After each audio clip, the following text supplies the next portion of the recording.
আমি এখন আছি বৈটাঘাটা ব্রিজের উপরে। ব্রিজটা কিন্তু মোটামুটি অনেক বড় একটা ব্রিজ এবং অনেক উঁচু। আপনারা দেখেন এটা কিন্তু বৈটাঘাটা নদী। আর ওই যে সামনে যেটা দেখতেছেন নৌকা ঠৌকা বাঁধা ওইদিকে, ওইটা হলো মূলত রূপসা নদী। আমি ওই নদীর পাশ ধরে যাচ্ছি। এটার উপরে এটা একসময় ব্রিজের আগে ফেরি ছিল, ওই যে তার ফেরির ধ্বংসাবশেষ এখনও আছে। এটি হলো ফেরির ধ্বংসাবশেষ, আপনাদের দেখায় এই যে। এবং এই নদীটা একটা সময় খুব খরচ, এবং এখন এই ব্রিজ হোক আর যে কারণেই হোক নদী চর পইরে নদীর অস্তিত্ব বিলীন হয়ে যাইতেছে। এখন একটা ছোট খালের মতনই লাগে, অথচ এই নদীটা ছিল ওই যে গাছগাছালি দেখায় ওই জায়গা থেকে শুরু হয়েছে, ওই জায়গা থেকে এসে ফেরিঘাটটা ওই জায়গা থাকতো, আর এখন নাই। ফেরির এই অস্তিত্ব সংকটে। ব্রিজেরও অবস্থা মোটামুটি আছে, তবে অতটা বেশি ভালো না।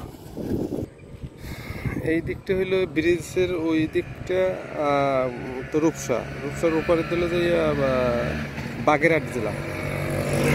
হ্যাঁ, আর এটা তো আমি খুলনা জেলার ভিতরে আছি, এটা তো খুলনা জেলার ভিতরে পড়ছে। আপনাদের যে কারণে এই সাইডে আনলে এই দিকে গেছে মূলত ব্রিজের এই যে ওটারে বলা হয় হলো যে ডুমুরিয়া, তারপর সে কইয়া, ডুমুরিয়া, তারপর সে হলো যে সাতক্ষীরার দিকে এইটা গেছে। তবে এটা ওদিকে যে অতটা খরস্রোতা নাই। এই যে দেখেন না, নদীর অস্তিত্বই প্রায় বিলীন হয়ে যাচ্ছে। চর পড়ছে, মানুষজন দখল করছে, চর পড়ছে বুঝেই যে দখল করছে।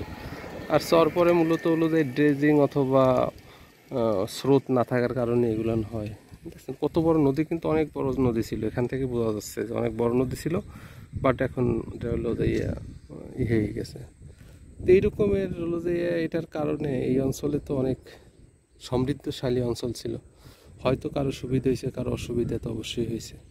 ঠিক আছে, নদীটা দেখে এটা তো এখন ভাটির সময় দেখে খারাপই লাগলো যে এরকম একটা অবস্থায় আছে নদীটা। ঠিক আছে, এই তো ঠিক আছে, ভালো থাকবেন। এই যে আমি সাইকেলে করে যাচ্ছি।